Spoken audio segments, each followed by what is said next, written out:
So, I wanted to record this because I just learned something very interesting, which I thought maybe you or a friend of yours could actually use and help them maybe not like proclaim, but like help them identify things that they're actually dealing with.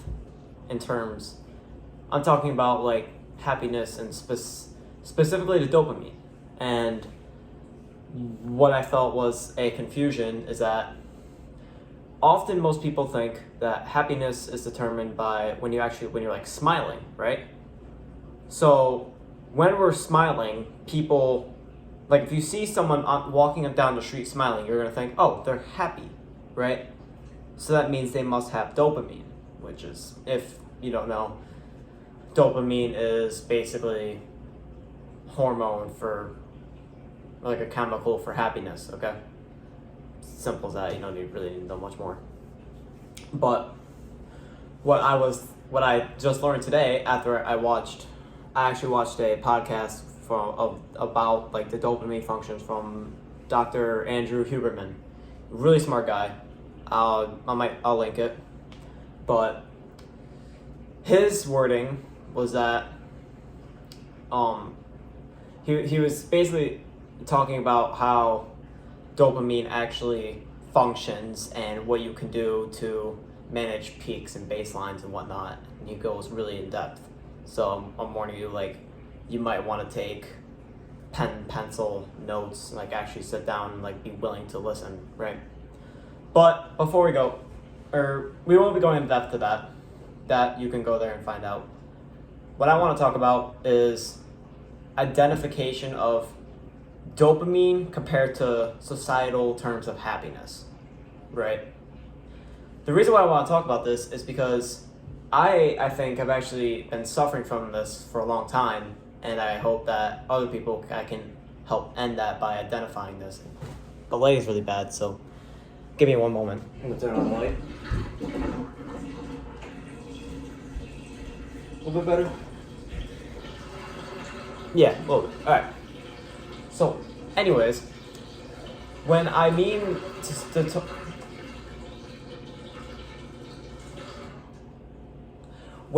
to talk about how this identification works, at least this is from my perspective, it could be totally different for you.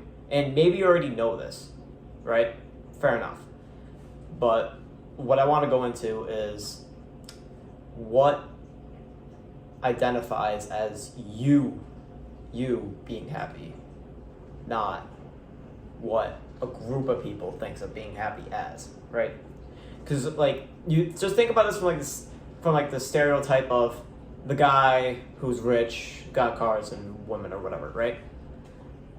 That's the term of happiness that's often propagandized, new word, basically mean pushed out like propaganda style to the audience, us, the consumers, right? Personally, I'm staying away from identifying as a consumer because it has many benefits to work-related mindsets, but that's a completely different topic. And the happiness that actually comes from being able to emphasize that like actual purpose within yourself, right? So dopamine, I realized, is not always you sitting there and being like, I am so happy, woo, right?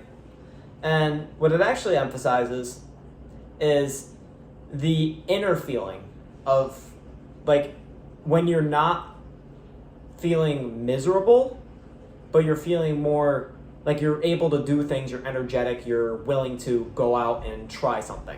That is dopamine right there, okay? So identifying what dopamine is the first step to knowing if you're actually happy or not, right?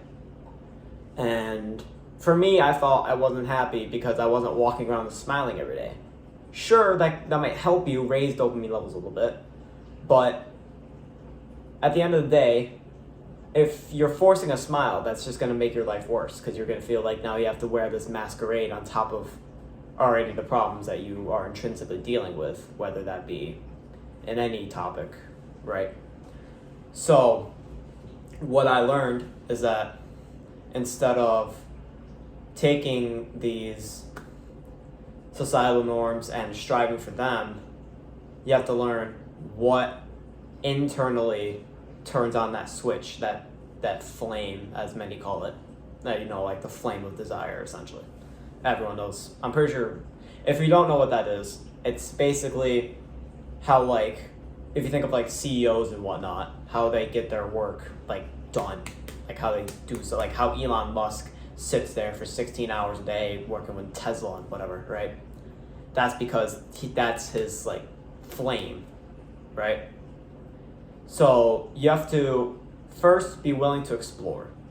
That alone, at least for me, gives me a really, really high dopamine release. Like, willing to explore. And then on top of that, when you actually find what you want to do, that really just takes it and just does this. And it just, you know what I'm saying? Maybe not, but either way, I wanted to address that because when you identify it, maybe it's not exactly what the world pushes out to you. Maybe it's not even exactly what I'm saying. It could be something completely different for you, and you explained it differently based on how your like logical metrics work, right? Because everyone's logical metrics of thinking work differently. I think we can agree on that basis. Because I mean, if it didn't, how would debates occur? But by that understanding, then we can determine that. Hold on.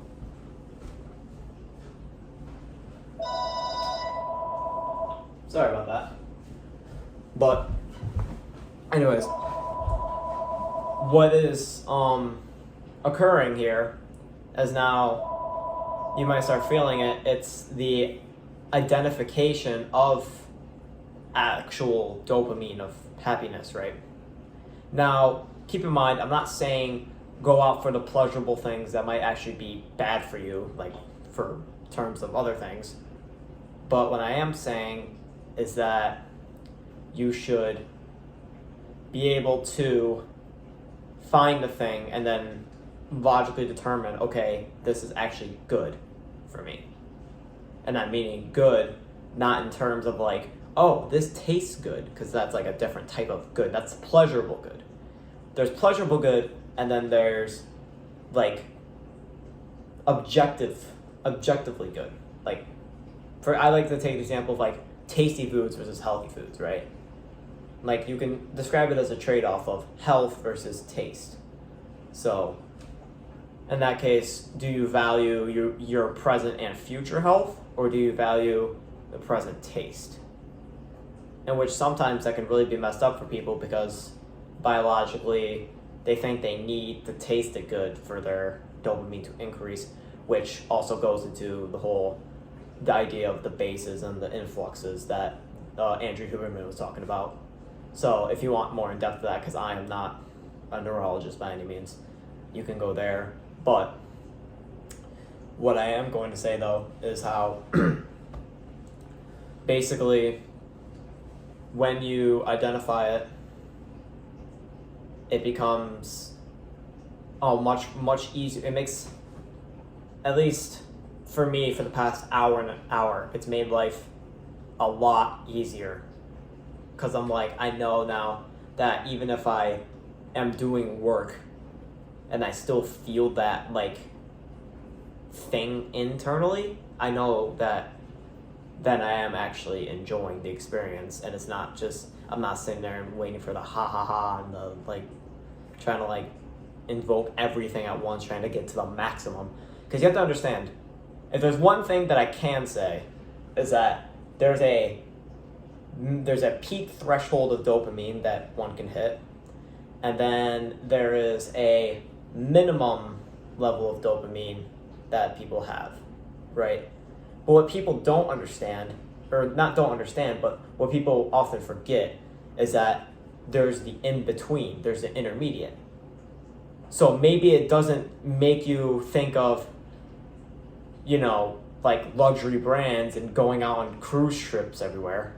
But that's okay. Like if you still feel a little bit of like, oh, this is kind of cool, then do it. Like just do that thing, right? It doesn't have to get like, it's better, you're better off actually, from a brief understanding that I got from his podcast, was that it's better off for you to actually have these intermediate influxes of like a little bit, maybe a little bit more, a little bit less, maybe a lot, maybe a little, maybe here and there. And it's better for you to have that capability rather than going through and just trying to reach max every single time, just trying to like go up here. Like you have to, it's the exact same principle actually, now I just think about it, as like the objective is the journey, not the destination, right? The goal is the journey. When you identify with and understand that the goal is the journey, then you can understand that the dopamine or happiness that you feel in the present moment is actually what you value and not the influx you get from like watching some inspirational video, right? Like just for an example. So anyways, I wanted to cover that short video because I think that might help somebody out there. If you don't understand what dopamine actually is, it's not always that hitting the maximum or even just being like almost depressed, but obviously whatever.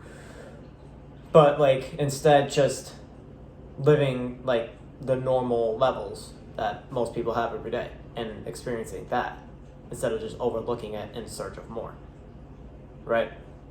So if we had to conclude this, I guess, lesson of sorts, is that I would say you should always make sure that you're checking in with yourself to make sure that you aren't just trying to reach for a destination of sorts without actually remembering or experiencing a journey. Because I mean, at the end of the day, you have life, death, and then everything in between. If you ignore that, right, then of course you're going to feel miserable because you're ignoring experience, which quite frankly will probably deteriorate your mental health by quite a bit. No, I'm not a doctor, so don't quote me on that. But I think that's basically all I wanted to say. So I'm glad you stuck by. And I'll see you in another video when I upload one to show you that I can actually help a little bit. But yeah, later.